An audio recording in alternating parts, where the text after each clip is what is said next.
Oh, it's good to be with you this morning. Oh, I'm so glad that you all are here. I appreciate you being a part of the service this morning. You guys are so wonderful. I love you all. I really do. Thank you. Thank you. I didn't say it for that, but I appreciate it. Hey, I know that I've got it's not a long sermon and everyone said, "You liar!" But anyway, it's not a long sermon, but I do want to pin a rose on a few people. I know that we had some birthdays this week. Does anyone want to actually own up to the fact that they had a birthday this week?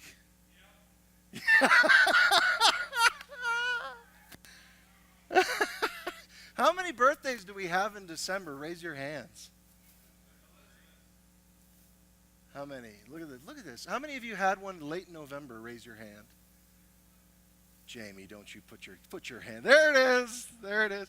Let's just do this. Let's sing. I haven't done this in a while. Let's sing happy birthday to them just to say that we appreciate them. Are you all ready? Now, when we get to the name, don't be like Jamie, Kenny, Terry. Just say God bless you, okay? That's how we do it. So let's sing this together. Happy birthday to you. Happy birthday to you. Happy birthday, God bless you. And Kenny too. Happy birthday to you. Give them a round of applause this morning. That's awesome. We have been talking, this is our second time. We'll have one more time, I believe. We've been talking about the cost of Christmas. And last week we spoke not briefly, but we spoke on some of the things dealing with Christmas. Christmas can be expensive. Does anyone else relate to the fact that Christmas can be expensive?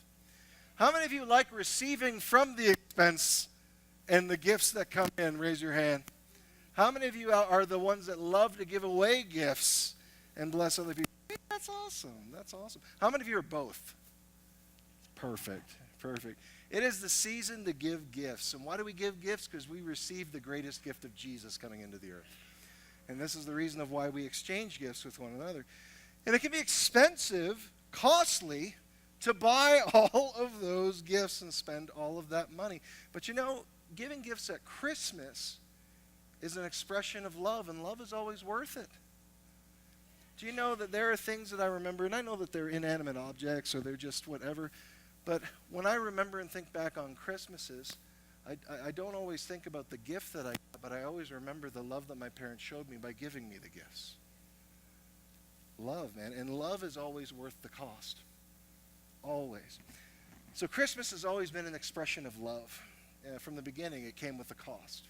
We talked about a little bit of this last week, talking about the obvious cost of God the Word coming to earth in the form of humanity as a baby, and the different payments that came with that. In one moment, like you're the one that caused all creation. Nothing that is in creation has come into creation except through you. And in the next moment, you're trapped in a baby. Can you imagine?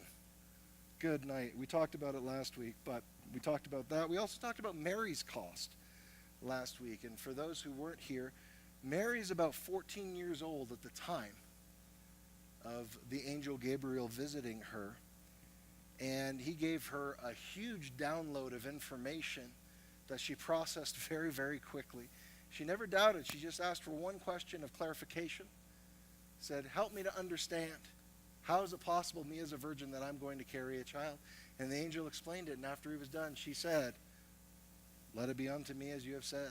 I'm the Lord's servant. Let it happen. She's 14 years old. Could you imagine? At 14 years old, having that level of decision. Now, we talked about the cost, and I'm not going to get into it for the sake of time, but just know this. She bore judgment for her decision. Nobody believed that she wasn't with a man. Nobody, when she came and she said, I'm pregnant by the Holy Spirit, an angel visited me. Yeah, right. Sure. All of these different things, and the stigma that she bore in society as being an unwed mother that was pregnant with somebody else's baby, other than the one that she was betrothed to. It was large. It was a big price to pay, especially at 14. You know, judgment, social stigma, labels, for something she did not really do. She just received from God, and it was a blessing and a gift. And what was the motivation? She said yes to God's plan. And in saying yes to God's plan, there came a stigma in society that was attached to it. So why say yes? Here's why you say yes. Love. Love for God. Love for that baby. And being willing, out of love, to follow the plan of God, regardless of what the cost was. But mark my words, she paid a cost for it. And she said yes. Today I want to talk to you about, very briefly, about Joseph's story. Similarities, but not the same. Let's look at Matthew chapter 1, verse 18 through 19. This will not be super in-depth. It'll be fairly quick. I don't think any preacher can say very quick, but it'll be fairly quick. But I just want you to see some points out of this that I think are pertinent for us to walk away with. Matthew 1, 18 through 19, it reads like this. This is how the birth of Jesus the Messiah came about. His mother Mary was pledged. We talked about what that meant last week. I'll talk about it a little bit more in a second.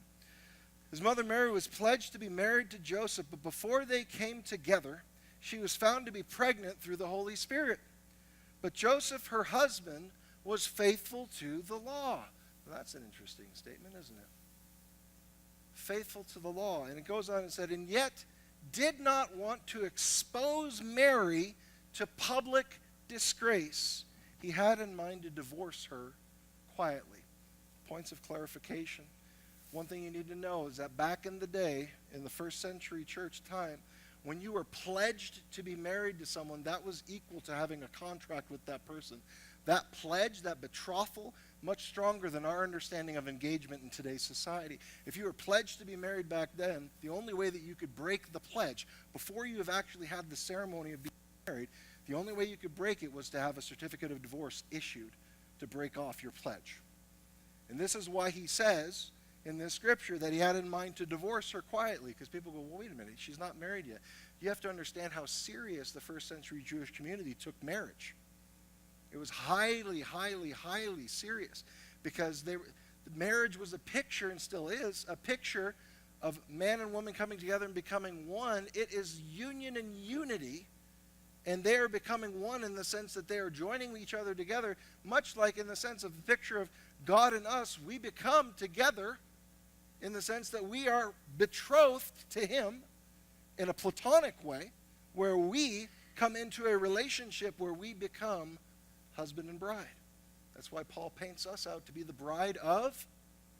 And this whole thing culminates in a wedding, where we have the marriage supper of the Lamb. You know what I love about that? God found a way to end it with food. I'm so happy. So very happy he did. And so Joseph was looking to issue a divorce to Mary. Why? Why would he do that? Why did you say he kept the law? Well, because she broke the law by being with a man outside of wedlock. Deuteronomy 22:22. And he was like, if I join myself to her and if I marry her, then I'll be subject to the sin that she's subject to. And I don't want to do that. And so he had in mind to divorce her quietly and to put her away. Now here's the thing. We know that the angel showed up to Mary. We know that the angel appeared to Mary.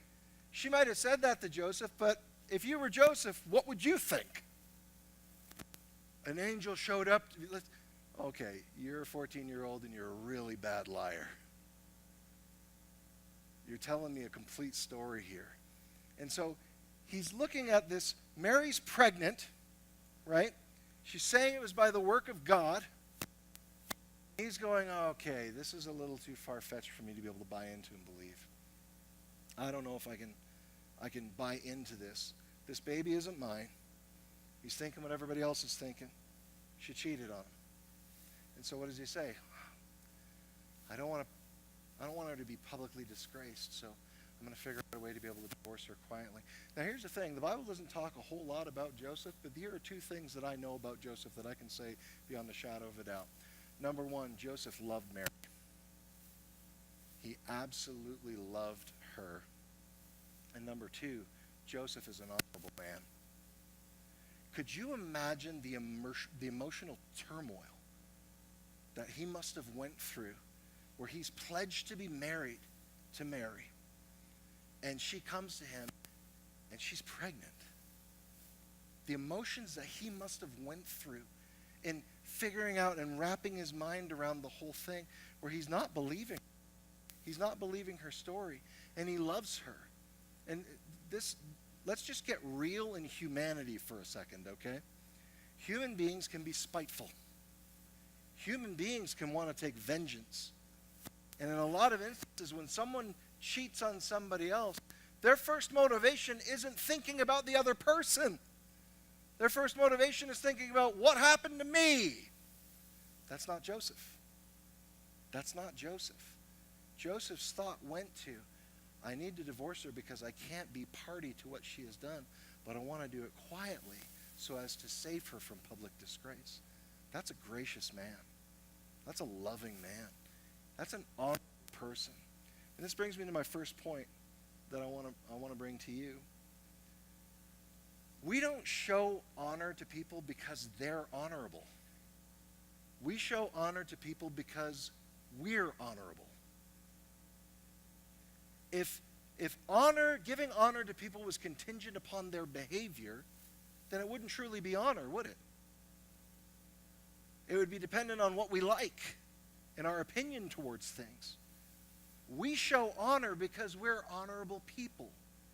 And we need to remember that when opportunities are given to us where spite can be incited inside of us, we respond to people and reciprocate it to the same way that they have done to us. We're not supposed to repay evil for evil. We're supposed to repay evil with good. And Joseph is an example of this. God chose well in choosing the man who would form his son on the earth. It's a wonderful choice. It goes on to read in Matthew chapter 1, verse 20 through 21. But after he had considered this, you gotta love it, an angel of the Lord appeared to him in a dream. Isn't it interesting that Mary got a physical visitation and Joseph got a dream? Who cares how God speaks to you as long as he's talking? This is what we have a tendency to do. We have a tendency to put those who have the physical visitation on a higher pedestal than the person. Listen, God speaks through dreams. God still speaks through dreams. He still communicates to us through dreams. It's not a lesser medium of him talking to us. Think about it. If Joseph didn't believe this dream, what would history look like? It'd be completely different. And it's God that chose this vehicle to communicate to him. It's not a lesser form, it's a different form. But we have a tendency to put those who have visitations from angels or things like that as if they are a special group of people that are superior to the rest of everybody else. That is not the case. It is a different medium of communication. This is all I care about, that God talks to us. That's all I care about. And we need to be careful that we don't put people on pedestals when that's where Jesus belongs. How often when things happen where some type of spiritual whatever takes place and all of a sudden they become, and it's not bad to have heroes, but we put them on a pedestal as if they are the heroes of the faith, and we hold them up forgetting that they're human beings. And we hold them on ivory towers and we place them up there and we go, boy, if I could aspire to be like them. People, it was never the plan of God for you to aspire to be like anybody else but Jesus. We don't look at people and say we need to be like them, even if they can have great and wonderful characteristics. We need to keep our eyes fixed on Jesus and say, that's who I want to be like. And not exalt each other. We honor, but not exalt each other beyond, because last time I checked, it was a gift. Do you honor the gift or do you honor the gift giver? And so God chose to speak to Joseph through a dream. It's not lesser, it's just different. And so he speaks to him through a dream, choosing to trust him enough that he didn't have to have a physical visitation, but spoke to him in a dream, knowing maybe that's the way that Joseph would accept the word of the Lord better. So Joseph paid a cost for Christmas. Can you imagine, just as a man, thinking about all the emotions that must have been going through his head and going through him at the time, and the feelings of betrayal and the things that were happening before the angel visited him in a dream, where he was just sitting and going, how could you do this to me? The pain, the anguish, the agony of heart. I love you, but I can't be with you now because you broke the law, and I can't be party to that. Could you even consider the level of turmoil that on the inside that this man was going through, wrestling with emotions of seeing his future bride pregnant with a child that wasn't his? And he was given an opportunity by that angel. And you know what the opportunity was? To join the scandal. Jump on in, Joseph. The water is fine. I want you to marry her. What? Because if he marries her, everyone is going to view him as if he is a lawbreaker. Joseph, he's concerned about keeping the law. And now his public perception is going to be marred because he is joined into the practice of becoming a part of the scandal. He has said, this baby ain't mine. She has said, the baby's not his. And he's choosing to marry her anyway. Let me tell you, Joseph's an honorable man. Beyond his years. Honorable man, willing to do that. And he became a part of the story where before the gossip was, I can't believe Mary did that to him. Oh, poor Joseph. And now he's like, I can't believe Joseph joined into this. Now he's a part of this too. This is crazy. This is insane. Why would you say yes to that? Because of love. Love for God, love for Mary, and love for a baby that was not biologically his. Love drove his heart. Be willing to say yes. Having an angel show up to you, it's not a bad motivation as well. But love, accepting a child that wasn't his, adoption, it's an act of love. It's an act of love. People, we can love babies that aren't biologically ours as if they are ours. I happen to know a couple of crazy families that have done this over and over and over again. What a great expression of love. To adopt the child and say, look, I know that you have a different daddy, but you're mine. I'm going to love you. You're a part of my story now. And I'm willing to sacrifice my name and my reputation to see you raised up in a better life. Come on. It's a picture of the Father's heart, of God's heart toward us. Each and every one of us in this room have been adopted. Each and every one of us. None of us started off being born into the family of God. Every one of us were bought and brought in by blood. And the blood of the actual legitimate Son, the Son that was in and a part of the Father, that blood, when he came to earth, that blood paved a way for your blood to become like his. He adopted us into the story, and we get to partake of his story because of adoption. I encourage you, adopt someone. I encourage you.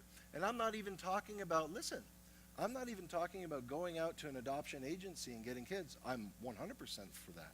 I'm talking about there are kids in this church that need you. There are children in this church that have wonderful parents that are a part of this church. But that doesn't mean that you don't have something that you can share into their lives to bless them and to help them to raise up in their relationship with the Lord. Can I get an amen? It's an expression of the Father's heart. I don't have biological children. Woo! But I have about 120 kids that I love with my whole heart that are all around the nation right now. I talk to a lot of them every week. And man, I love them so much. Give me a moment, I'm verklempt. Oh, they're my kids. Oftentimes I'll be at home, I'll get off the phone, I'm like, my boy. I love them so dearly, and I've invested my life into them. They're so worth it. They're so worth it. And Joseph had that heart where he said he did what a lot of men probably wouldn't do. He chose to do it because of love. What an honorable man he is.